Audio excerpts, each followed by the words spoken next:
기드 모파상 단편집 맷도요새 이야기 기드 모파상 지음 백선이 옮김 바다에서 앙리 세하루에게 최근 신문에 이런 기사가 실렸다. 1월 22일 볼로뉴 시르메르 누군가 신문사로 보내온 기고문이었다. 벌써 2년째 호된 시련을 겪고 있는 우리 해안 지역 사람들에게 또 한 번 끔찍한 불행이 닥쳐 모두 망연자실했다. 자벨 선장이 모는 어선 한 척이 항구로 들어오다가 서쪽으로 튕겨나가 선창가 방파제 바위에 부딪혀 산산조각 난 것이다. 구조선이 구명 밧줄을 발사하는 장치를 이용해 밧줄을 던져 구하려고 애를 썼으나 선원 4명과 어린 견습 선원 1명이 목숨을 잃었다. 악천후는 계속되고 있다. 또 다른 재난이 염려된다. 자벨 선장이 누구일까? 그 팔 불구자의 형일까? 혹시 파도에 휩쓸려 산산조각난 자기 배 밑에 깔려 어쩌면 죽었을지도 모르는 그 가련한 남자가 내가 생각하는 사람이라면 그는 18년 전에 다른 비극을 바다에서 일어나는 무시무시한 비극들이 언제나 그렇듯이 끔찍하면서 단순한 비극을 지켜본 사람이다. 형 자벨은 당시 트롤선의 선장이었다. 트롤선은 전형적인 어선이다. 이 배는 선체가 볼록해서 어떤 날씨도 겁낼 일 없을 만큼 견고하고 병마개처럼 끊임없이 물결에 흔들리고 영불 해협에 혹독한 바닷바람이 후려쳐도 돛을 잔뜩 부풀린 채 바다 밑바닥을 훑는 큰 어망을 옆구리에 끌고 다니며 지칠 줄 모르고 바다에서 작업해 바위 틈새에서 잠든 온갖 생물들, 모래밭에 붙어있는 납작한 물고기들, 갈고리 모양의 발을 단 묵직한 개들, 뾰족한 수염을 단 바닷가재들을 떼어내고 채취한다. 미풍이 선선하게 불고 파도가 높지 않을 때 배는 조업을 시작한다. 어망은 쇳덩이가 달린 큰 나무 기둥에 고정되어 있는데 배의 양쪽 끝에 있는 2개의 굴림대 위로 미끄러지는 밧줄 2개를 이용해 어망을 내린다. 그러면 배는 바람과 물결에 따라 나아가면서 그 어망을 끌고 다니며 바다의 바닥을 훑어서 싹쓸이한다. 자벨은 동생과 선원 4명, 견습 선원 1명을 배에 태웠다. 그리고 트롤망을 던지기 좋은 화창하고 맑은 날에 볼로뉴를 떠났다. 그런데 곧 바람이 일었고 뜻밖의 돌풍이 불어 트롤선은 피신할 수밖에 없었다. 배는 영국 해안에 이르렀다. 그러나 거센 풍랑이 절벽을 때리고 육지를 향해 달려들어 항구 진입이 불가능했다. 작은 배는 다시 먼 바다로 나가 프랑스 해안으로 돌아왔다.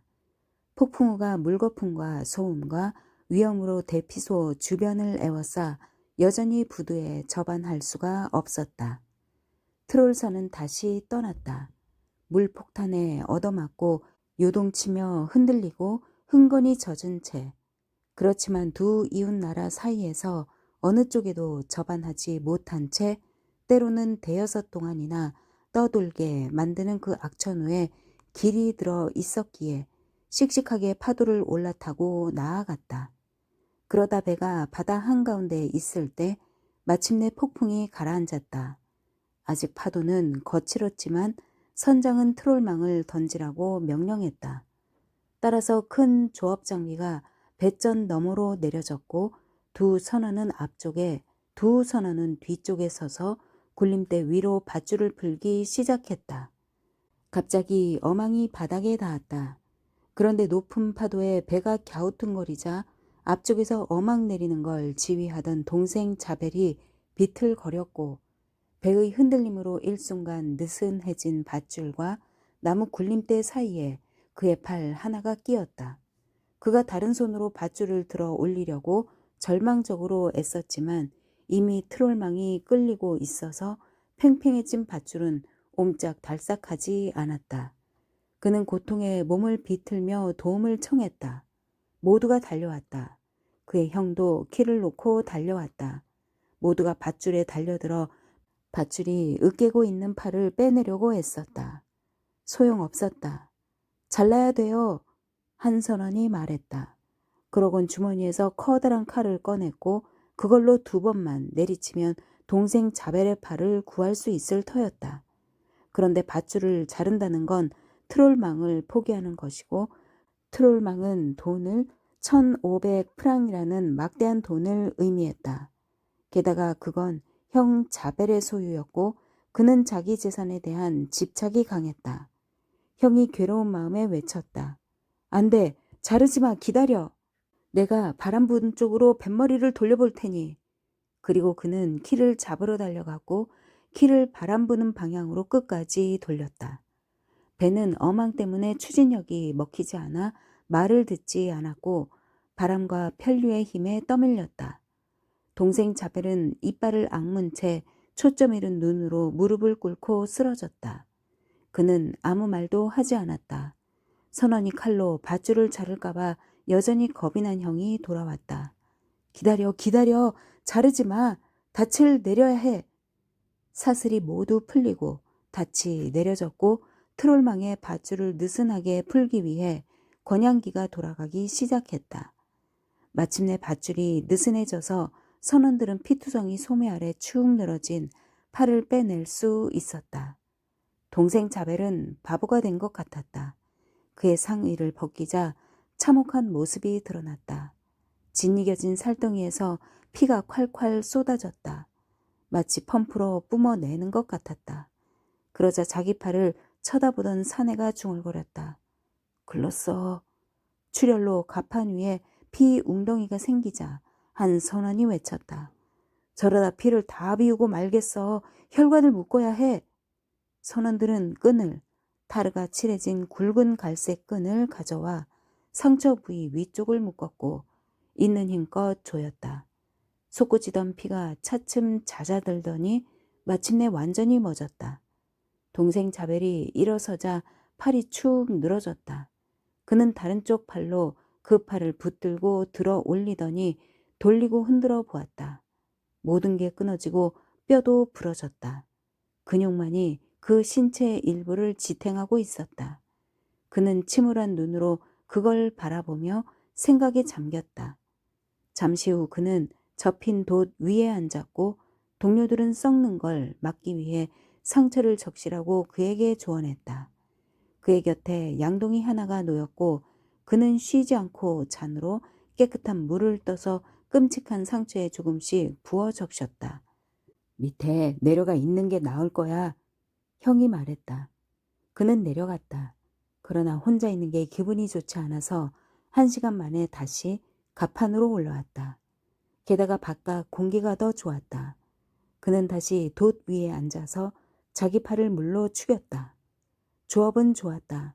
배가 허연 큰 물고기들이 죽음의 경련에 몸을 비틀며 그의 곁에서 뒹굴었다. 그는 쉬지 않고 뭉개진 살덩이에 물을 끼얹으며 물고기들을 바라보았다. 볼로니로 돌아갈 때 또 거센 바람이 불어닥쳤다. 작은 배는 다시 미친 경주를 시작했고 튀어 올랐다가 곤두박질 치며 침울한 부상자를 뒤흔들었다. 밤이 찾아왔다. 새벽까지 날씨는 험악했다. 해가 뜰 무렵 다시 영국이 보였지만 차라리 바다 쪽이 덜 험악해서 배는 지그재그로 항해하며 다시 프랑스를 향해 떠났다. 저녁 무렵 동생 자벨이 동료들을 불러 시커먼 반점들을 보여주었다. 이젠 그의 것이 아닌 신체 부위에는 흉측한 부패의 흔적이 역력했다. 선원들이 보고 의견을 내놓았다. 괴사하고 있나 봐. 한 명이 생각했다. 그 위에 짠물을 부어야 할 거야. 다른 선원이 말했다. 따라서 그들은 찬물을 가져와 상처에 부었다. 부상자는 얼굴이 낯빛이 되었고 이빨을 갈며 몸을 비틀었다. 그러나 비명은 지르지 않았다. 잠시 후 타는 듯한 통증이 가라앉자 그가 형에게 말했다. 형, 칼 좀 줘봐. 형이 칼을 내밀었다. 내 팔을 좀 들어봐. 똑바로 들고 당겨. 선원들은 그가 시키는 대로 했다. 그러자 그가 직접 자기 팔을 자르기 시작했다. 그는 숙고해 가며 천천히 잘랐다. 면도날처럼 예리한 칼날로 마지막 남은 힘줄을 잘랐다. 이내 팔이 잘려나가고 끝동아리만 남았다. 그는 깊은 한숨을 내쉬며 말했다. 이럴 수밖에 없었어. 이미 틀려먹었어. 그는 한결 마음이 가벼워진 듯 힘차게 숨을 쉬었다. 그리고 남은 팔토막에 다시 물을 끼얹기 시작했다. 밤에도 악천후는 여전해서 육지에 접안할 수가 없었다. 날이 밝자 동생 자벨이 잘려나간 팔을 들고 오랫동안 살폈다. 부패가 역력했다. 동료들이 다시 와서 살폈고 팔을 이리저리 건네며 만져보고 돌려보고 냄새까지 맡아보았다. 그의 형이 말했다. 이제 그만 바다에 던져버려. 그러자 동생 자벨이 버럭 화를 냈다. 아, 안 돼. 안 된다고. 난 싫어. 이건 내 거야. 내 팔이라고. 그는 그걸 다시 집어들어 다리 사이에 끼웠다. 그런다고 안 썩는 게 아니야. 형이 말했다. 그러자 다친 동생에게 한 가지 생각이 떠올랐다. 바다에 오래 머물 때 신선도를 유지하기 위해 생선을 소금통에 차곡차곡 담아두잖아. 그가 요구했다. 이걸 소금통에 넣어두면 될 거야. 맞아. 다른 선원들이 말했다. 그들은 지난 며칠 동안 잡은 물고기로 가득 찬 소금통 하나를 비웠다. 맨 밑바닥에 팔을 놓았다. 그리고 그 위에 소금을 붓고 다시 물고기들을 차곡차곡 채웠다. 선원 중 하나가 이런 농담을 했다. 저걸 경매장에 팔지 않아야 할 텐데. 그러자 모두가 웃었다. 두 자벨 형제만 빼고. 바람은 여전했다. 그들은 다시 볼로뉴를 향해 지그재그로 이튿날 아침 10시까지 항해했다. 부상자는 쉬지 않고 상처에 물을 끼얹었다. 그는 이따금 일어나서 배 이쪽 끝에서 저쪽 끝으로 걸었다. 키를 잡고 있던 형이 고개를 저으며 눈으로 그를 쫓았다. 그들은 마침내 항구에 들어갈 수 있었다. 의사는 상처를 진찰하더니 상처가 호전되고 있다고 말했다. 그는 붕대를 감아주고 휴식하라고 처방했다. 그러나 자벨은 자기 팔을 되찾기 전까지는 누워있고 싶지 않아서 십자가 표시를 해둔 통을 찾으려고 서둘러 항구로 돌아갔다. 선원들은 그가 보는 앞에서 통을 비웠고 그는 자기 팔을 되찾았다. 팔은 소금통에 담겨 생생하고 쪼글쪼글해진 채 잘 보존되어 있었다. 그는 가져온 수건으로 그걸 감싸서 집으로 돌아왔다. 그의 아내와 아이들은 아버지의 신체 잔해를 오래도록 살폈고 손가락을 만지고 손톱 밑에 남아있는 소금을 털어내기도 했다. 잠시 후 그들은 목수를 불러 작은 관을 마쳤다. 이튿날 트롤선 선원 전부가 잘린 팔의 장례식에 참석했다. 나란히 선 두 형제가 장례 행렬의 선도에 섰다. 교구의 성당 관리인은 시신을 겨드랑이 아래 끼고 있었다. 동생 자벨은 항해를 그만두었다. 그는 항구에서 작은 일자리를 구했다. 나중에 이 사고에 대해 얘기할 때 그는 듣는 사람에게 나지막이 속마음을 털어놓곤 했다. 형이 트롤망을 자르려고만 했다면 분명히 내겐 팔이 아직 남아 있었을 거야. 그렇지만 형은 자기 재산을 무척이나 아꼈지. 누르망디 사람 폴 알렉시스에게. 우리는 막 루앙을 떠나 빠른 걸음으로 쥐미에주 길을 따라 갔다. 날렵한 마차는 초원을 가로질러 달렸다. 얼마 후 말은 걸음을 늦추고 캉들레 언덕에 올랐다. 그곳은 지평선이 세상에서 가장 멋진 곳 중 하나다. 우리 뒤로는 상하 장식품처럼 만들어진 고딕 종탑을 갖춘 성당들의 도시 루앙이 있다. 맞은편엔 공장 도시 생스베르가 오래된 도시의 수많은 성스러운 종탑들을 마주하고 거대한 하늘로 연기를 뿜어내는 수많은 굴뚝들을 우뚝 세우고 있다. 이쪽엔 대성당의 뾰족한 첨탑이, 인간이 세운 기념물들의 가장 높은 꼭대기가 보이고, 저 아래쪽엔 그만큼이나 기상천외한 경쟁물이, 이집트의 가장 큰 피라미드를 1미터나 훌쩍 넘기는 라푸드르 공장의 불펌프가 보인다. 우리 앞에는 센 강이 구불구불 펼쳐졌다. 강에는 드문드문 섬들이 떠 있었고, 오른쪽엔 숲을 왕관처럼 두른 하얀 절벽이 우뚝 서 있었으며, 왼쪽엔 거대한 초원이 펼쳐졌고, 초원 저 멀리, 아주 멀리에서 또 하나의 숲이 이어지고 있었다. 여기저기 큰 배들이 강둑을 따라 정박해 있었다. 큰 증기선 세 척이 꼬리를 물고 르아브르를 향해 가고 있었다. 스쿠너선 2대와 브리크 범선 1대가 돛대 3개짜리 한 대의 범선처럼 줄지어 시커먼 연기 구름을 토해내는 작은 예인선에 이끌려 루앙을 향해 강을 거슬러 오르고 있었다. 이 고장에서 태어난 내 친구는 그 놀라운 풍경에 눈길조차 주지 않았다. 그러나 줄곧 미소 짓고 있었다. 그는 속으로 웃고 있는 것 같았다. 불쑥 그가 말했다. 아, 곧 웃긴 걸 보게 될 거네. 마티웨 영감의 예배당 말인데 아주 재미난 곳이야. 나는 놀란 눈으로 그를 바라보았다. 그가 말을 이었다. 내가 노르망디의 향기를 제대로 느끼게 해주지. 자네 코 속에 오래도록 남게 될 거야. 마티웨 영감은 이 고장에서 가장 멋진 노르망디 사람이고, 그의 예배당은 더도 덜도 말고 세상에서 가장 경이로운 곳이네. 하지만 먼저 내가 설명을 몇 마디만 하지. 마티웨 영감을 사람들은 음주 영감이라고 부르는데, 그는 예전에 특무상사로 복무했다가 고향으로 돌아왔지. 노르망디 특유의 음흉한 장난기에 늙은 군인의 허풍이 기막힌 비율로 섞여 완벽하게 조화를 이룬 인물이네. 고향에 돌아온 그는 여러 가호와 믿기 힘든 능수능란함 덕에 기적의 예배당, 성모의 보호를 받고 주로 임신한 여자들이 즐겨 찾는 예배당의 관리인이 되었지. 그는 그곳의 경이로운 성모상에 부름배의 성모라는 이름을 붙였고, 조롱기 섞인 친근한 태도를 보였지만 결코 존경심을 빼놓지는 않았네. 그리고 자애로운 성모님을 위한 특별 기도문을 직접 쓰고 인쇄했지. 그 기도문은 노르망디 특유의 재치가 만들어낸 의도적이지 않은 빈정거림의 걸작이라네. 농담과 성스러움에 대한 두려움이 무언가 비밀스러운 영향력에 대한 미신적인 두려움이 한데 섞여 있지. 그는 성모를 그다지 믿지 않았네.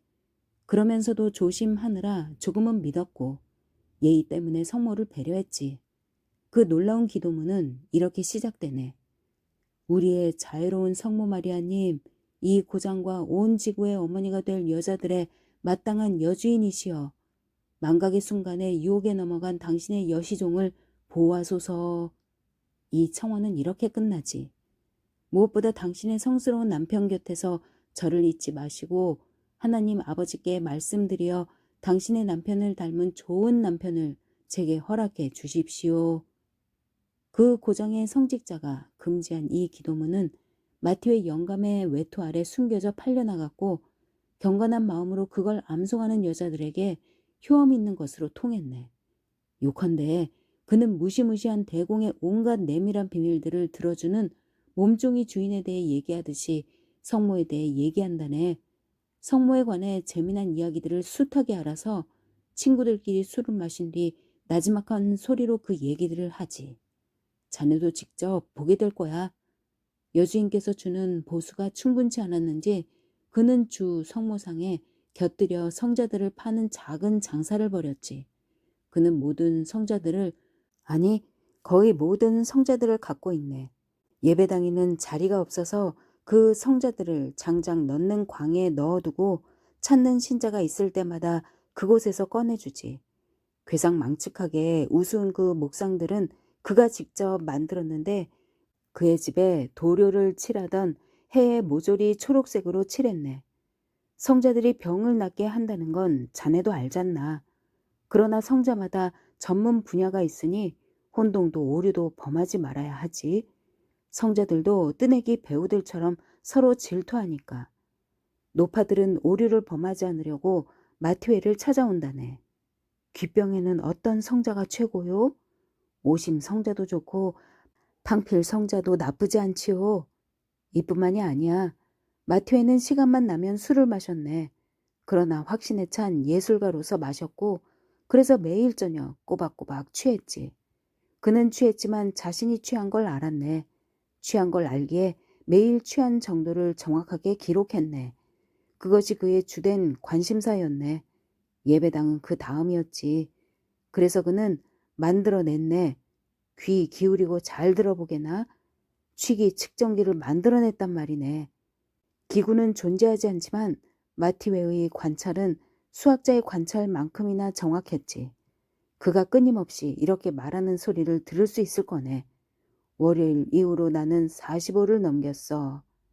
혹은 52와 58 사이였어. 혹은 66부터 70까지였어.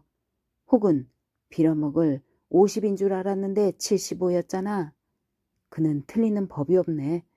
그는 1미터까지는 도달한 적이 없다고 말하지만 90을 넘어서니 관측의 정확도가 떨어지더라고 털어놓는 걸 보면 그의 말을 전적으로 믿을 수는 없겠어. 마티웨가 90을 넘었다고 인정할 때는 머리끝까지 취한 것이지. 그럴 때면 마티웨만큼이나 경이로운 존재인 그의 아내 멜리가 격렬하게 화를 냈네. 그녀는 문 앞에서 그를 기다렸고 그가 돌아오면 이렇게 소리 질렀지. 드디어 왔군, 개자식, 돼지 같은 주정뱅이. 그러면 마티웨는 웃음을 그치고 그녀 앞에 버티고 서서 엄한 목소리로 말했지. 멜리, 시끄러. 지금은 얘기할 때가 아니야. 내일까지 기다려. 그녀가 계속 고래고래 소리 지르면 그는 다가가서 떨리는 목소리로 말했네. 입 다물라니까. 난 90을 넘겼어. 더 이상 안 재. 나고 쓰러지니까 조심해. 그러면 멜리도 물러났지. 다음날 그녀가 이 문제에 대해 다시 말하려고 나서면 그는 코웃음을 치며 대답했네. 자, 그만. 충분히 말했잖아. 이제 다 지난 일이야. 1미터에 도달하지 않는 한 난 괜찮아. 그렇지만 1미터를 넘기면 맹세컨대 내 행실을 고치겠어. 우리는 언덕 꼭대기에 이르렀다. 길은 루마르의 감탄스러운 숲속으로 접어들었다. 가을, 경이로운 가을이 황금빛과 주홍빛을 아직 생생하게 남은 마지막 초록에 섰고 있었다. 마치 하늘에서 태양이 녹아 울창한 숲속에 방울저 흘러내리는 것 같았다.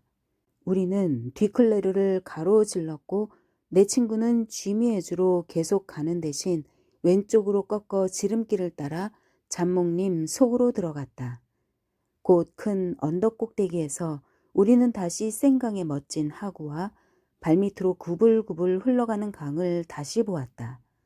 오른쪽으로 청석 돌판을 지붕에 얹고 양산처럼 높은 종탑을 인 아주 작은 건물 하나가 인동덩굴과 장미나무를 걸치고 초록색 차양을 단 아담한 집에 등을 맞대고 있었다.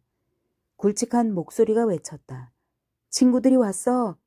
마티웨가 문턱에 나타났다. 염소 수염과 긴 턱 수염을 허옇게 단 60살의 메마른 남자였다.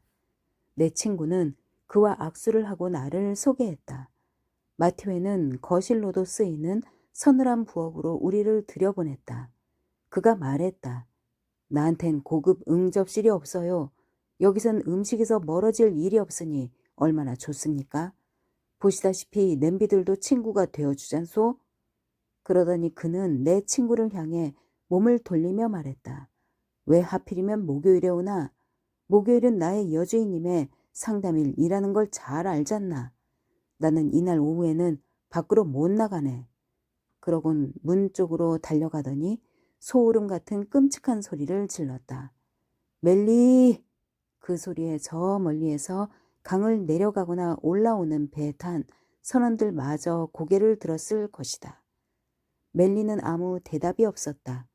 그러자 마티웨가 짓궂게 눈을 깜빡였다. 나한테 불만이 많아. 어제 내가 90까지 갔거든.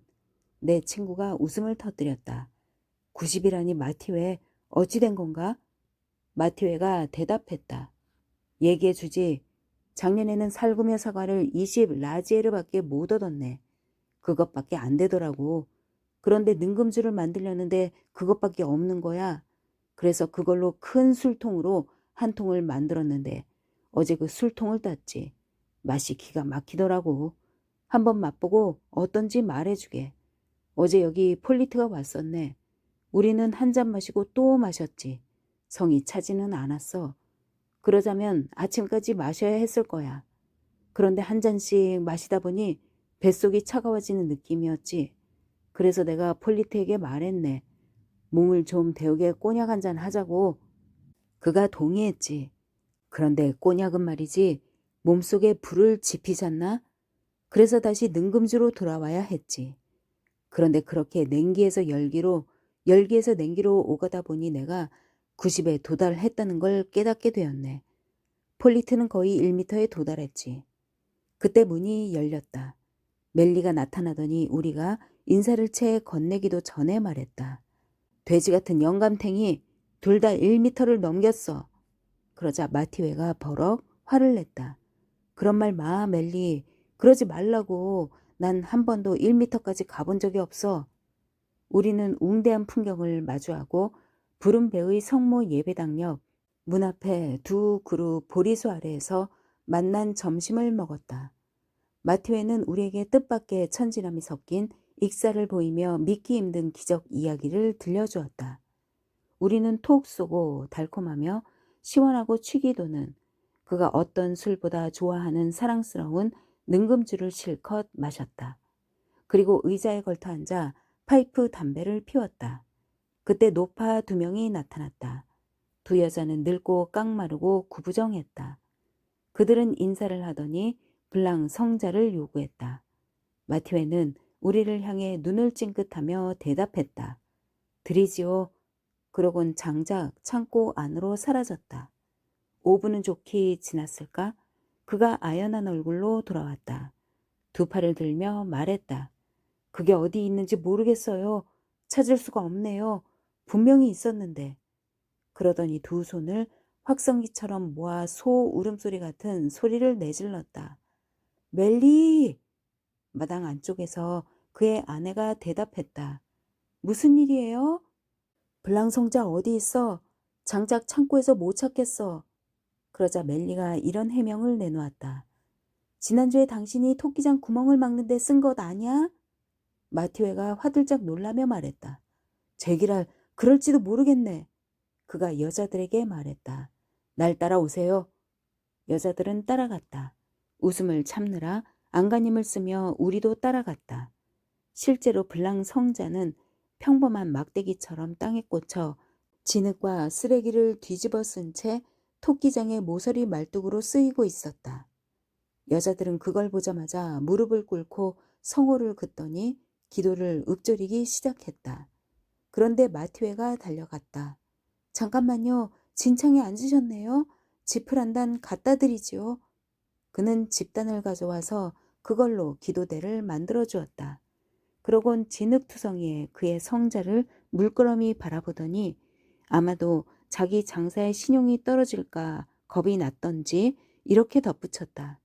저분을 공경에서 조금 빼내 드려야겠어요. 그는 양동이 하나와 소를 가져와 나무로 된 조각상을 빡빡 닦기 시작했고 그동안 두 노파는 계속 기도를 했다. 다 닦고 난 그가 덧붙였다. 이젠 공경은 벗어났습니다. 그러더니 그는 다시 우리를 데리고 한 잔 마시러 갔다. 그가 잔을 입으로 가져가다가 멈추더니 모호한 표정으로 말했다. 내가 블랑 성자를 토끼들에게 준 건 그 성자가 이젠 돈이 안 된다고 생각했거든. 2년 전부터 더 이상 찾는 사람이 없었으니까. 그런데 보다시피 성자들은 유행이 지나는 법이 없어. 그는 잔을 비우더니 다시 말했다. 자, 더 마시자고. 친구들과 함께 마실 땐 50 이하로는 안 되지. 난 지금 38밖에 안 돼. 유언장 폴 에르비웨에게 나는 르네드 부르누발이라는 이름을 가진 그 키 큰 청년을 알았다. 그는 조금 슬퍼 보였고 만사에 무관심하고 정확하고 매서운 회의주의에 빠져 대단히 비관적으로 보였으며 무엇보다 한마디로 사교계의 위선을 파헤치는데 능숙해 보였지만 그래도 사교성 있는 사람이었다. 그는 종종 이렇게 말했다. 정직한 사람은 없습니다. 아니면 적어도 사기꾼들에 비해 정직한 사람만 있을 뿐이죠. 그에겐 형제가 둘 있었는데 거의 보지 않고 살았다. 형제들의 이름은 드 쿠르실이었다. 그들의 성이 다른 것을 보고 나는 배다른 형제인가 보다 생각했다. 사람들이 이 가족에게 이상한 일이 있었다는 얘기는 여러 차례 했지만 자세한 건 말해주지 않았던 것이다. 이 남자가 내 마음에 쏙 들어서 우리는 곧 친해졌다. 어느 날 저녁 그의 집에서 단둘이 저녁 식사를 하고 난 뒤 내가 무심코 그에게 물었다. 자네는 모친의 첫 번째 결혼에서 태어난 건가 아니면 두 번째 결혼에서? 나는 그의 얼굴이 하얘졌다가 다시 붉어지는 걸 보았다. 그는 눈에 띄게 당황하며 얼마간 아무 말도 하지 않았다. 그러더니 특유의 부드럽고 쓸쓸한 표정으로 미소를 지었다. 그리고 말했다. 친구, 자네가 지루해하지 않는다면 내 출생에 관해 아주 기이한 사실들을 얘기해 주겠네. 자네가 똑똑한 사람이라는 걸 알기에 그 이야기 때문에 자네의 우정이 훼손될까 걱정하지는 않네. 만약 그 사실 때문에 자녀가 괴로워한다면 앞으로는 자네를 내 친구로 여기지 않을 테고 나의 어머니 드 쿠르실 부인은 가련하고 수줍음 많은 자그마한 여자였는데 남편은 그녀의 재산을 보고 그녀와 결혼했지. 그녀의 일평생이 순환이었네. 다정하고 겁 많고 섬세한 영혼의 소유자인 그녀는 사람들이 시골 귀족이라고 부르는 거친 사내들 중 한 사람인 나의 아버지였던 각자에게 끊임없이 학대당했지. 결혼한 지 한 달 만에 그는 웬 하녀와 살았네. 게다가 소장농들의 아내와 딸들을 첩으로 두었지. 그러고도 그는 아내에게서 자식을 둘이나 얻었네. 사람들은 나까지 포함해서 셋이라고 했을 테지만 나의 어머니는 아무 말도 하지 않았네. 언제나 시끄러운 그 집에서 어머니는 가구 밑으로 미끄러져 숨는 작은 생쥐들처럼 살았지. 그녀는 지워지고 사라진 존재처럼 바들거리며 투명하고 불안한 눈길, 언제나 움직이는 눈길, 두려움이 떠나지 않는 질겁한 존재의 눈길로 사람들을 바라보았네. 그렇지만 어머니는 예뻤어. 아주 예뻤지. 완전히 금발이었지만 회색빛 도는 수줍은 금발이었네. 마치 끊임없는 두려움 때문에 머리카락이 살짝 탈색된 것 같았지.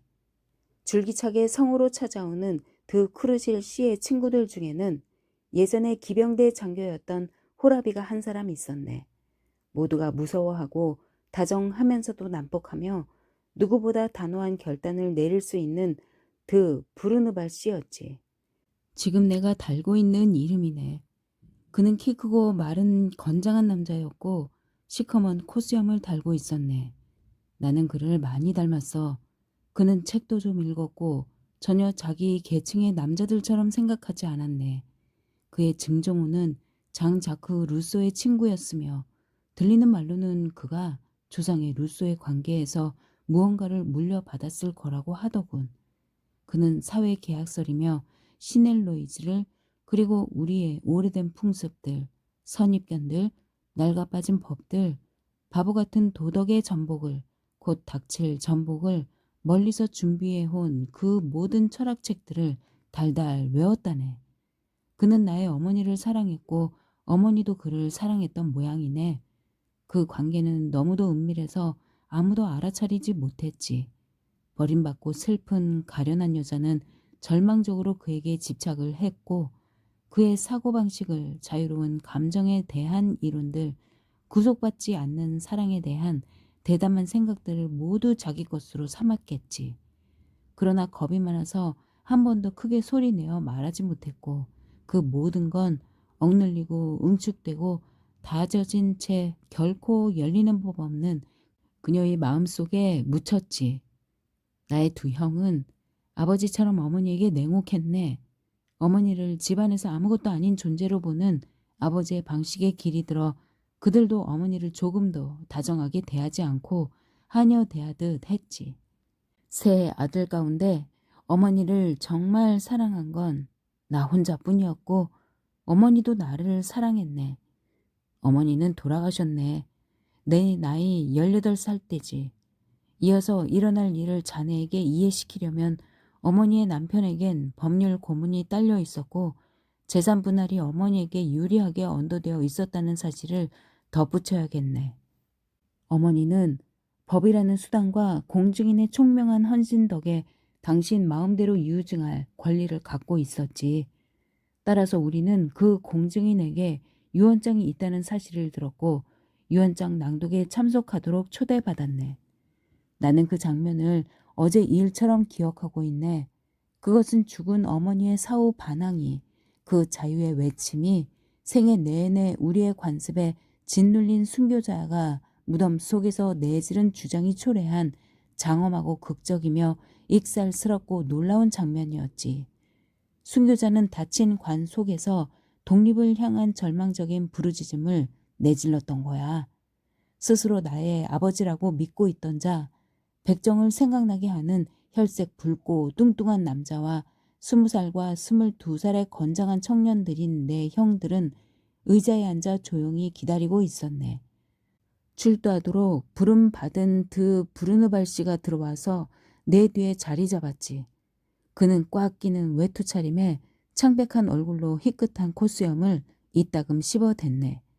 아마도 곧 일어날 일을 기다리고 있었을 테지. 공증인이 문을 이중으로 잠갔고 붉은 밀랍으로 봉해진 봉투를 우리 앞에서 뜯은 뒤 자신도 내용을 알지 못하는 유언장을 읽기 시작했네. 내 친구는 갑자기 입을 다물더니 일어섰고 자기 책상으로 가서 낡은 종이를 꺼내 펼쳐들고는 오래도록 거기에 입 맞추었다. 곧 그가 말을 이었다. 이것이 사랑하는 내 어머니의 유언장이네. 장 레오폴드 조셉 공트랑드 크루실의 합법적인 아내인 안 까트린 주누비에브 마틸드 드 크루아 류씨는 건강한 심신으로 여기에 마지막 뜻을 밝힙니다. 먼저 하느님께 그리고 나의 사랑하는 아들 르네에게 제가 곧 범하게 될 행위에 대해 용서를 구합니다. 나는 내 아들이 나를 이해하고 용서할 만큼 마음이 넓으리라고 생각합니다. 나는 일평생 고통받았습니다. 나는 타산적인 결혼을 했고 남편에게 멸시당했으며 인정받지 못했고 억압받았고 끊임없이 배신당했습니다. 그를 용서합니다만 제가 그에게 빚진 건 아무것도 없습니다. 나의 큰아들과 둘째 아들은 나를 조금도 사랑하지 않았고 조금도 배려하지 않았으며 거의 어머니로 대하지도 않았습니다. 사는 동안 나는 이 두 아들에게는 그런 존재였습니다. 죽어서도 나는 그들에게 아무것도 빚진 게 없습니다. 한결같고 성스러운 일상의 애정 없이는 혈연도 존재하지 않습니다. 배은 망덕한 아들은 이방인보다 못합니다. 그런 아들은 죄인입니다. 자기 어머니에게 무관심할 권리가 없기 때문입니다. 나는 남자들 앞에서, 그들의 불공정한 법 앞에서, 그들의 비인간적인 관습 앞에서, 그들의 비열한 편견들 앞에서 언제나 떨었습니다.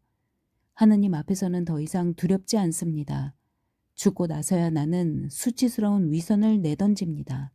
감히 내 생각을 말하고 내 마음속의 비밀을 털어놓고 적습니다.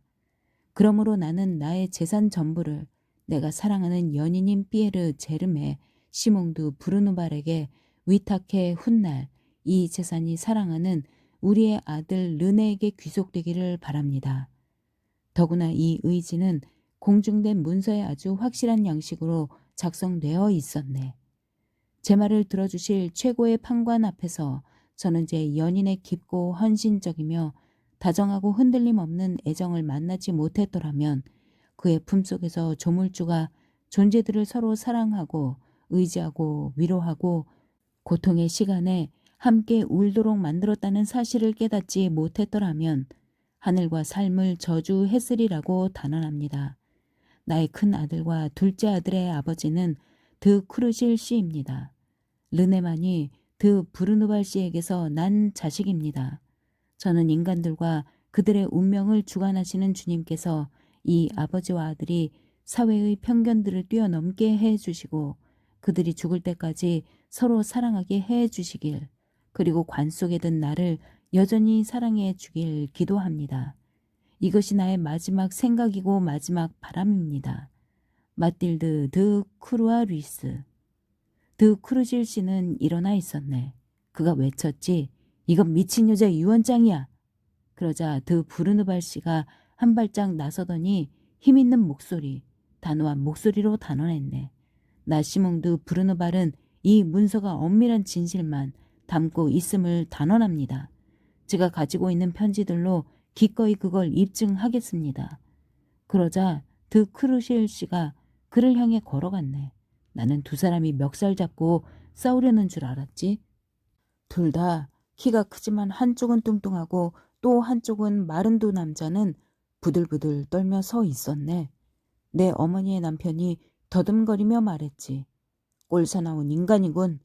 상대도 똑같이 강하고 무뚝뚝한 어조로 말했지. 다른 자리에서 다시 만나게 될 거요. 당신이 그토록 고통받게 한 그 가련한 여인이 살아있는 동안 내가 그녀의 평온을 무엇보다 소중히 여기지 않았다면 이미 오래전에 당신의 따귀를 갈기고 결투를 신청했을 거요. 그러더니 그가 나를 향해 돌아보며 말했네. 넌 내 아들이다. 날 따라오련? 너를 데려갈 권리는 내게 없지만 내가 나를 따라오겠다면 그 권리를 가질 수 있어. 나는 대답하지 않고 그의 손을 잡았지. 그리고 우리는 함께 밖으로 나왔네. 물론 나도 거의 미친 상태였지. 이틀 뒤 드 브르누발 씨는 결투에서 드 크루실 씨를 죽였네. 내 형들은 끔찍한 추문이 겁나서 입을 다물었지. 내가 그들에게 양보를 해서 형들은 어머니가 내게 남긴 재산의 반을 받았네. 나는 법이 내게 준 이름, 내 것이 아니었던 이름을 거부하고 나의 진짜 아버지의 이름을 취했네. 드 브르누발 씨는 5년 전에 세상을 떠났네. 나는 지금까지도 위로받지 못하고 있어. 그는 일어서서 몇 발짝 걸었고 내 앞에 서더니 말했다. 뭐랄까, 내 어머니의 유언장은 한 여자가 할 수 있을 가장 아름답고 가장 충직하고 가장 위대한 일이라고 말하고 싶네. 안 그런가? 나는 두 손을 그에게 내밀며 말했다. 물론이네 친구. 들에서 옥타브 미르보에게. 작은 온천 도시 부근의 어느 언덕 아래 초가집 두 채가 나란히 자리하고 있었다. 두 농부가 어린 자식들을 키우기 위해 척박한 땅을 힘들게 일구며 살았다. 각 가정마다 아이가 넷이었다. 이웃한 두 대문 앞에 아이들이 모두 모여 아침부터 저녁까지 우글거렸다. 제일 큰 아이 둘은 6살, 가장 어린 아이 둘은 15개월 정도였다. 결혼과 출산이 양쪽 집에서 거의 동시에 일어났던 것이다. 두 어머니는 아이들 무리에서 자기 자식을 겨우 알아보았다. 두 아버지는 완전히 혼동했다. 8개의 이름이 그들 머릿속에서 춤을 추며 줄곧 뒤섞였다. 아이 하나를 불러야 할 때 남자들은 대개 이름 3개쯤 부르고 나서야 제대로 된 이름을 찾아냈다. 롤포르 정수장에서 올 때 먼저 보이는 집에는 튀바슈 가족이 살았는데 그 집은 딸 셋, 아들 하나를 두었다. 다른 오두막에는 발랭 가족이 살았고 그 집은 딸 하나에 아들 셋을 두었다. 이들 모두 수프와 감자, 신선한 공기를 섭취하며 힘겹게 살았다. 아침 7시 정오 그리고 저녁 6시에 두 주부는 거위치기들이 거위를 불러 모으듯이 아이들을 먹이려고 불러 모았다. 아이들은 50년 동안 사용해 반들거리는 나무 탁자 앞에 나이 순서대로 앉았다. 막내는 탁자 높이에 겨우 입이 닿을 정도였다. 그들 앞에는 감자와 양배추 반통, 양파 3개를 넣고 끓인 수프에 빵 조각이 수북 담긴 움푹한 접시가 놓였다. 모두가 배가 고프지 않을 만큼만 먹었다. 막내는 어머니가 직접 먹였다. 고기를 조금 넣은 포토페를 먹는 일요일은 모두에게 축제였다. 그런 날이면 아버지는 오래도록 식탁에 머물며 거듭 말했다. 이런 걸 매일 먹으면 좋을 텐데. 8월의 어느 오후 날렵한 자동차 한 대가 두 초가집 앞에 갑자기 멈춰섰고 운전석에 앉은 젊은 여자가 옆에 앉은 신사에게 말했다. 아, 앙리, 저길 좀 봐요. 아이들이 저렇게 많네요. 먼지 속에 저렇게 오글오글 모여 있는 게 참 예뻐요. 남자는 아무 대꾸가 없었다. 그에게는 고통이자 거의 비난이나 다름없는 그런 감탄의 길이 들어 있었던 것이다. 젊은 여자가 다시 말했다. 저 애들을 안아봐야겠어요. 오, 저 애들 중 하나가 저기 저 어린 꼬마가 내 아이라면 얼마나 좋을까? 그러더니 여자는 자동차에서 뛰어내려 아이들에게 달려갔고 두 막내 중 하나, 튀바슌의 아이를 들어서 품에 안고 아이의 더러운 두 뺨에 흙 묻은 곱슬곱슬한 금발머리에 성가신 포옹에서 벗어나려고 버둥거리는 두 손에 열정적으로 입을 맞췄다. 잠시 후 그녀는 다시 자동차에 올라타고 서둘러 떠났다. 그러나 그녀는 다음 주에 다시 오더니 바닥에 앉아서 그 사내 아이를 품에 안고 과자를 잔뜩 먹였고 다른 모든 아이들에게도 사탕을 나눠주었다. 그리고 꼬마처럼 아이들과 함께 놀았다. 그동안 그녀의 남편은 날렵한 자동차 안에서 끈기 있게 기다렸다. 그녀는 또 찾아와 부모들과 인사했고 군것질과 동전을 주머니 가득 채우고 매일 다시 나타났다. 그녀는 앙리 디비에르 부인이었다. 어느 날 아침 그녀의 남편이 그녀와 함께 내렸다. 그러더니 이제는 그녀를 너무 잘 아는 아이들 곁에 멈춰서지 않고 곧장 농부의 집으로 들어갔다. 그들은 수프를 끓이기 위해 장작을 패고 있었다. 그들은 깜짝 놀라 몸을 일으켰고 의자를 내주곤 기다렸다. 그러자 젊은 여자가 떨리고 간간히 끊기는 목소리로 말을 시작했다. 제가 이렇게 찾아온 건 이 댁의 막내 아들을 데리고 가고 싶어서입니다. 두 시골 사람은 아무 생각 없이 오한이 벙벙해서 대답하지 못했다. 여자가 숨을 돌리고 말을 이었다. 우리에겐 아이가 없어요. 남편과 저 둘뿐이에요. 우리가 저 아이를 키우고 싶은데 괜찮으신지요? 시골 안악은 이제야 조금 알아들었다. 그녀가 물었다. 우리 샤를로를 데려가시겠다고요? 아, 안 됩니다. 절대 안 되지요. 그러자 디비에르 씨가 끼어들었다. 제 아내가 설명을 제대로 못 드렸군요. 우리는 그 아이를 양자로 삼고 싶은 겁니다. 그렇지만 아이가 나중에 두 분을 보러 올 겁니다. 아이가 잘 적응하면 아마도 그러리라 싶습니다. 하지만 우리의 상속자가 될 겁니다. 혹시 우리에게 아이가 생기더라도 이 아이도 우리 아이들과 똑같이 나눠 갖게 될 겁니다. 그러나 이 아이가 우리의 정성에 호응하지 않는다면 성년이 될 때 2만 프랑을 줄 것이고 그 돈은 당장 아이의 이름으로 공증인에게 맡겨둘 겁니다. 그리고 두 분에 대해서도 생각해 보았는데 두 분이 돌아가실 때까지 한 달에 100프랑씩 드리겠습니다. 이제 이해가 되셨는지요? 시골 안악이 격분해서 일어섰다. 날더러 샤를로를 팔라는 겁니까? 아, 절대 안 될 일입니다. 어머니에게 그런 걸 요구하다니요? 절대 안 됩니다. 끔찍한 일입니다. 남자는 생각에 잠긴 채 심각한 얼굴로 아무 말 하지 않았다. 그러나 연신 고개를 끄덕이며 아내의 뜻에 동의했다. 디베르 부인은 넋이 나간 채 울음을 터뜨렸고 남편을 돌아보며 흐느끼는 목소리로 평소 모든 욕구를 채워온 아이의 목소리로 떠듬떠듬 말했다. 앙리, 이분들은 원치 않는답니다. 이분들은 원치 않아요. 그러자 두 사람은 마지막으로 다시 한번 시도했다. 아이의 미래를, 아이의 행복을 한번 생각해 보시지요. 시골 안악이 격분해서 말을 잘랐다. 다 보았고 다 들었고 잘 생각했어요. 그만 가세요. 다시는 이곳에 얼씬 마세요. 그런 식으로 아이를 빼앗으려 하다니. 디베르 부인은 집을 나서다가 어린아이가 둘이었다는 걸 생각해냈고 절대 기다릴 줄 모르는 응석까지 고집센 여자의 집요함을 보이며 눈물 너머로 물었다. 그런데 다른 꼬마는 이 집 아이가 아닌가요? 아버지 티바슈가 대답했다. 아닙니다. 이웃집 아이입니다.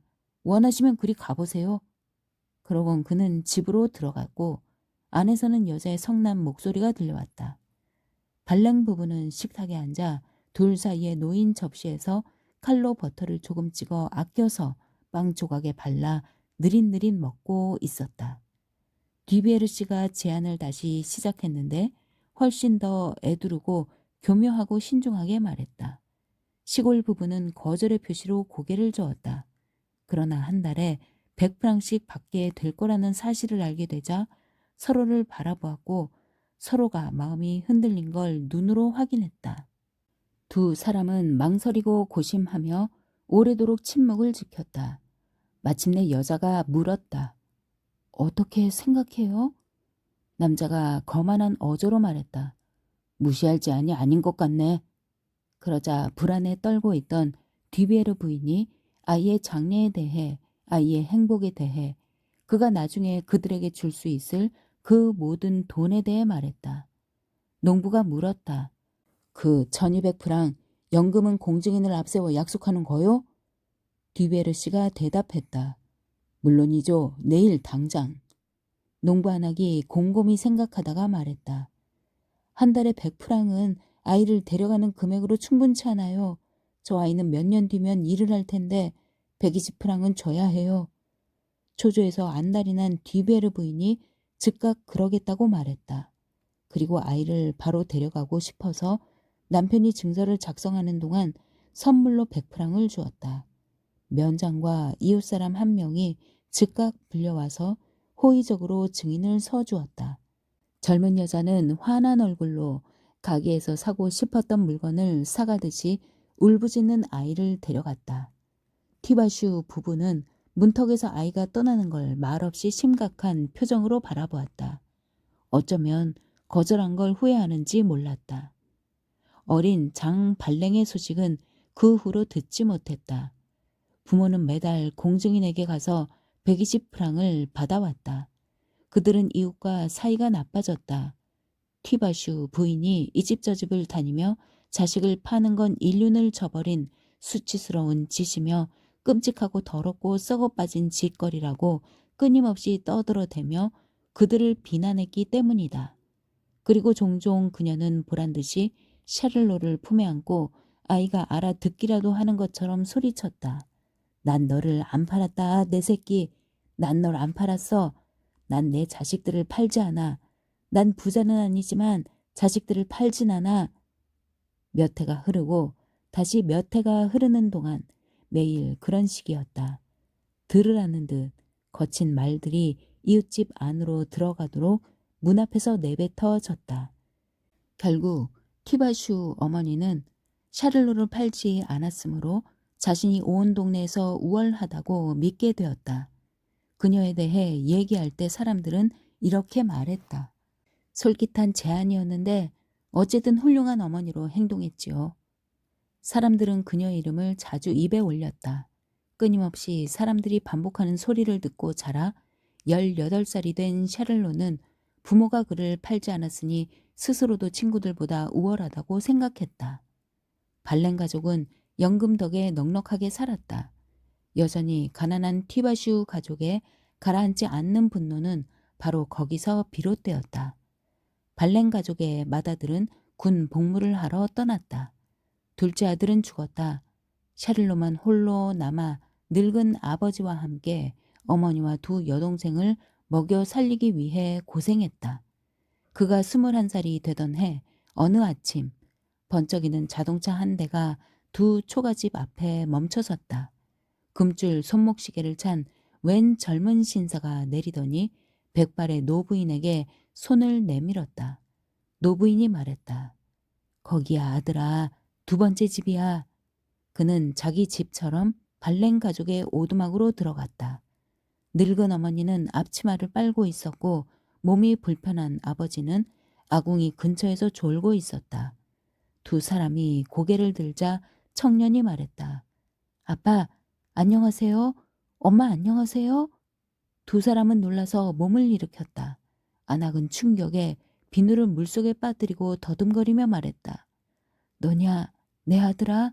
내 아들아 내가 맞냐? 청년은 어머니를 품에 안고 입을 맞추며 거듭 말했다.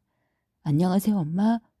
노인은 몸을 떨면서도 결코 잃은 적 없는 침착한 말투로 말했다. 내가 온 거냐 장? 마치 한 달 전에 본 사이 같았다. 서로를 알아보자 부모는 당장 아들을 밖으로 데리고 나가 사람들에게 보여주고 싶어 했다. 그들은 아이를 면장에게, 면장 서기에게, 신부에게, 선생에게 데려갔다. 샤를로는 자기 집 문턱에 서 있다가 그가 지나가는 걸 보았다. 저녁 식사 시간에 그가 부모에게 말했다. 발랭 집안의 아들을 데려가게 내버려 둔 건 정말 어리석었어요. 그의 어머니가 고집스레 대답했다. 난 우리 자식을 팔고 싶지 않았어. 아버지는 아무 말 하지 않았다. 아들이 다시 말했다. 이렇게 희생당하는 것이야말로 진짜 불행이에요. 그러자 아버지 티바슈가 성난 어조로 말했다. 널 지켰다고 우릴 비난하는 거냐? 그러자 청년이 거칠게 쏘아붙였다. 네, 그래요. 두 분이 바보였다고 비난하는 겁니다. 당신들 같은 부모가 자식들을 불행하게 만드는 겁니다. 내가 떠나는 것도 당신들 탓이어요. 어머니는 접시에 고개를 떨군 채 울었다. 손가락으로 뜬 수프를 반은 삼키고 반은 흘리며 울먹였다. 자식들을 기르느라 고생 좀 해보세요. 그러더니 아들은 냉혹하게 말했다. 지금처럼 사느니 차라리 태어나지 않았으면 좋았겠어요. 저 집 아들을 보니 피가 솟구쳐요. 내가 저 애처럼 되었을 수도 있는데 싶다고요. 그는 일어섰다. 아침부터 저녁까지 두 분을 원망하며 비참한 생활을 하느니 차라리 여기 남아 있지 않는 편이 낫겠어요. 두 분을 절대 용서하지 않을 겁니다. 두 노인은 입을 다물고 경악해서 눈물을 흘렸다. 그가 다시 말했다. 그래요. 이런 생각을 하는 게 너무 힘들어요. 차라리 다른 곳에 가서 사는 게 좋겠어요. 그는 문을 열었다. 목소리가 들려왔다. 발렌 가족이 돌아온 아들과 함께 잔치를 벌이고 있었다. 그러자 샤를로는 발로 바닥을 차더니 부모를 향해 돌아보며 외쳤다. 시골뜨기 노친네들! 그러곤 어둠 속으로 사라졌다. 닭이 울었다. 르네 빌로트에게. 베르트 다방셀 부인은 그녀를 숭배하는 절망한 남자 조셉 드 크루아사르 남작의 모든 애원을 그때까지 물리쳐 왔다. 겨울 동안 파리에서 그는 열정적으로 그녀를 따라다녔고 지금은 카르빌에 있는 자신의 노르망디풍 성에서 그녀를 위해 사냥과 파티를 열고 있었다. 남편인 다방셀 씨는 늘 그렇듯이 아무것도 보지 못했고 알지 못했다. 사람들의 말로 그는 부인이 결코 용서하지 않는 신체적 결함 때문에 아내와 떨어져서 산다고 했다. 그는 뚱뚱하고 키 작은 대머리에 팔도 다리도 목도 코도 짧고 모든 게 짧은 남자였다. 반대로 다방셀 부인은 갈색 머리에 키가 크고 단호해 보이는 젊은 여자였다.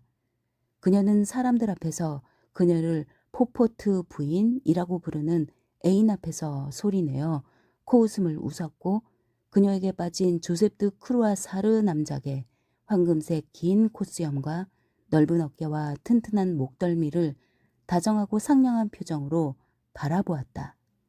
그렇지만 아직 아무것도 허락하지 않았다. 남작은 그녀 때문에 파산할 지경이었다. 끊임없이 파티며 사냥이며 새로운 오락을 열어 부근 성들에 거주하는 귀족들을 초대했다. 온종일 개들은 여우나 멧돼지를 뒤쫓아 숲속을 달리며 울어댔고 매일 저녁 눈부신 불꽃놀이가 불꽃을 별들에 섞었다.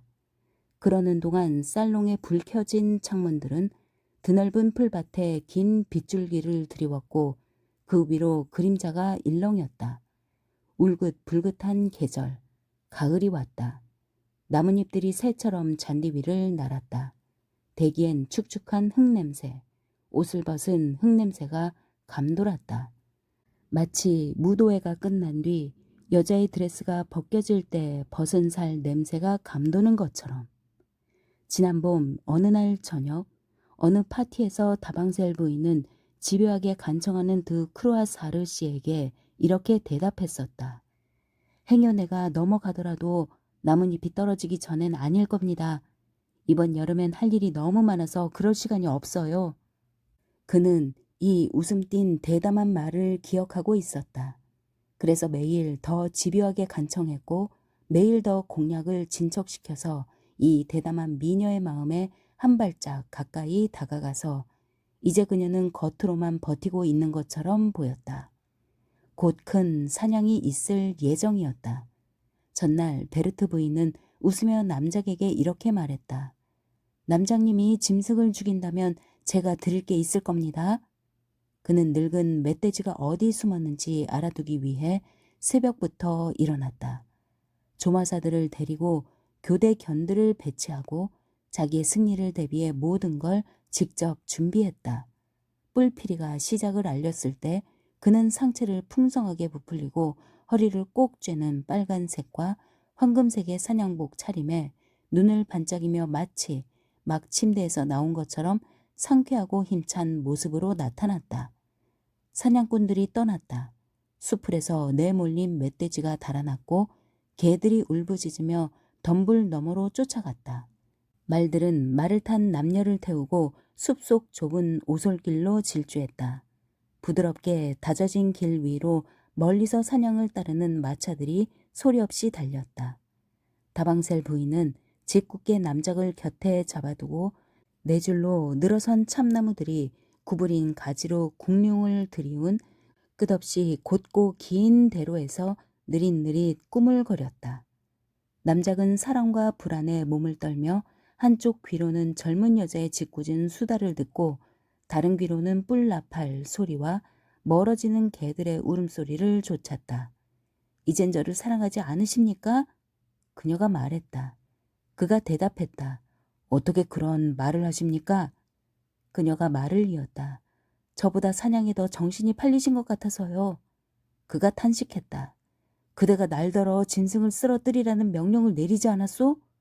그녀가 근엄하게 덧붙였다. 그러시길 기대하지요. 그렇지만 짐승을 제 앞에서 죽이셔야 합니다. 그가 안장 위에서 전율하며 박차를 가하는 바람에 말이 펄쩍 뛰었다. 그는 인내심을 잃고 말았다.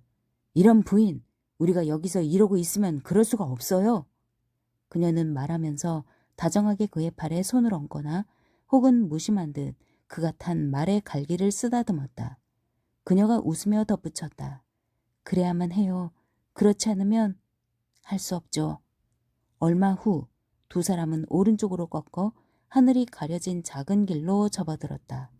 갑자기 길을 가로막는 가지를 피하려는 듯 그녀가 남작 쪽으로 몸을 기울였는데 너무 가까이 다가와서 그는 그녀의 머리카락이 그의 목덜미에 닿아 간지리는 걸 느꼈다. 벼랑간 그가 거칠게 그녀를 얼싸안았고 콧수염을 그녀의 관자놀이에 누른 채 뺨에 격정적인 키스를 했다. 처음에 그녀는 꼼짝 않고 그 격정적인 포옹 아래 그대로 있었다. 잠시 후 그녀가 몸을 흔들며 고개를 돌렸는데 우연인지 의도한 건지 그녀의 작은 입술이 황금빛 콧수염 아래로 그의 입술에 스쳤다. 그녀가 당황한 건지 아니면 자책한 건지 자기 말의 옆구리를 찾고 말은 그대로 질주했다. 두 사람은 그렇게 눈길조차 교환하지 못한 채 오랫동안 달렸다. 사냥무리의 소란이 가까워졌다. 덤불숲이 떨리는가 싶더니 갑자기 피투성이가 된 멧돼지가 나뭇가지들을 부러뜨리고 달려드는 개들을 떨어뜨리려고 몸을 흔들며 지나갔다. 그러자 남작은 승리의 웃음을 지으며 외쳤다. 나를 사랑하는 저여 나를 따르라. 그러곤 숲을 속으로 사라졌다. 마치 숲이 그를 집어삼킨 것 같았다. 몇 분 뒤 그녀가 숲속 빈터에 도착했을 때 그는 손에 피를 잔뜩 묻히고 상의가 찢어지고 진흙을 뒤집어 쓴 꼴로 일어섰다. 길게 뻗은 짐승의 어깨에는 사냥칼이 깊숙이 꽂혀 있었다. 감미롭고 쓸쓸한 밤에 횃불 아래에서 사냥한 고기가 분배되었다. 달이 횃불의 붉은 불꽃을 노랗게 물들이고 있었다. 개들은 멧돼지의 냄새나는 내장을 먹었고 울부짖으며 서로 싸웠다. 조마사들과 사냥에 나선 신사들은 고기를 둘러싸고 앉아 뿔피리를 한껏 불었다. 팡파르가 숨 넘어 환한 밤 속으로 울려 퍼지면서 먼 골짜기를 돌아 나오는 길 잃은 메아리 소리에 불안한 사슴과 날카로운 울음을 우는 여우, 숲속 빈터 가장자리에서 뛰놀던 회색 어린 토끼들이 깨어났다. 놀란 밤새들이 떠들썩한 사냥개 무리 위로 날아올랐다. 여자들은 감미로우면서 거친 그 모든 것에 감격해서 남자들의 팔에 살짝 기댄 채 개들이 식사를 끝내기 전에 벌써 산책로로 멀어졌다. 애정과 피로로 나른해진 다방셀 부인이 남작에게 말했다. 정원을 한 바퀴 도시렵니까? 그러자 그는 대답하지 않고 기절할 것처럼 떨며 그녀를 잡아 끌었다. 그리고 두 사람은 입을 맞췄다. 그들은 달빛이 새어들어오는 거의 헐벗은 나뭇가지들 아래 보통 걸음으로, 잔 걸음으로 걸었다. 그들의 사랑, 그들의 욕망, 그들의 포옹, 욕구가 너무도 격렬해서 그들은 어느 나무 아래 거의 쓰러질 뻔했다. 뿔 피리 소리는 더 이상 들리지 않았다. 지친 개들도 계집에서 잠들었다. 들어가요. 젊은 여자가 말했다. 그들은 돌아왔다. 잠시 후 성 앞에 이르렀을 때 여자가 생기 없는 목소리로 속삭였다. 전 너무 피곤해서 그만 자야겠어요. 그가 마지막 키스를 위해 그녀를 안으려고 두 팔을 벌렸지만 그녀는 달아나며 그에게 작별 인사를 던졌다. 아니요, 전 자러 갑니다. 나를 사랑하는 자여, 나를 따르라. 1시간 뒤 성 전체가 죽은 듯 고요할 때 남작은 자기 방에서 살금살금 나와 부인의 방문을 긁었다. 그녀가 대답하지 않자 그는 문을 열려고 시도했다. 자물쇠는 잠겨 있지 않았다. 그녀는 창가에 팔꿈치를 괴고 몽상에 잠겨 있었다. 그는 그녀의 무릎에 달려들어 실내복 사이로 비친 듯이 입을 맞추었다. 그녀는 아무 말도 하지 않고 남작의 머리카락 속에 섬세한 손가락을 집어넣고 어루만졌다. 그러다 갑자기 큰 결심이라도 한 듯이 몸을 빼더니 대담한 표정이지만 나지막한 목소리로 속삭였다. 다시 올게요. 기다리세요. 그녀의 손가락은 방 안쪽에서 희미하고 하얗게 빛나는 침대를 가리켰다. 그러자 그는 달떠서 떨리는 손으로 더듬어 황급히 옷을 벗고 깨끗한 시트 속으로 들어갔다. 그는 달콤하게 몸을 뉘고 거의 그녀를 잊었다. 움직임에 지친 몸 위로 시트가 닿는 느낌이 참으로 좋았다. 그런데 그녀는 돌아오지 않았다. 아마도 그를 애태우길 즐기는 것 같았다. 그는 그윽한 행복을 느끼며 눈을 감았다. 그토록 욕망해온 것을 달콤하게 기다리며 기분 좋은 몽상에 잠겼다. 그런데 차츰 팔다리가 둔해지고 생각이 나른해지더니 흐릿하게 떠돌았다. 지독한 피로가 덮쳐왔다. 그는 잠들었다. 그는 무거운 잠을, 지친 사냥꾼들의 거역할 수 없는 잠을 잤다. 새벽까지 잤다. 갑자기 반쯤 열린 창문으로 근처 나무 위에 앉은 수탉이 노래하는 소리가 들렸다. 그 소리에 화들짝 놀란 남작이 눈을 떴다. 여자의 몸이 곁에서 느껴지고 자신이 낯선 침대에 누워 있어 놀랐지만 아무것도 기억나지 않자 그는 당황해서 더듬거리며 말했다. 뭐지? 여기가 어디지? 어찌된 일이지? 그러자 잠들지 않은 그녀가 머리는 헝클어지고 입술은 투박하고 눈은 새빨간 남자를 바라보며 남편에게 말할 때처럼 고압적인 말투로 대답했다. 아무것도 아니에요. 그저 닭이 온 겁니다. 다시 주무세요. 당신과 상관없는 일이니.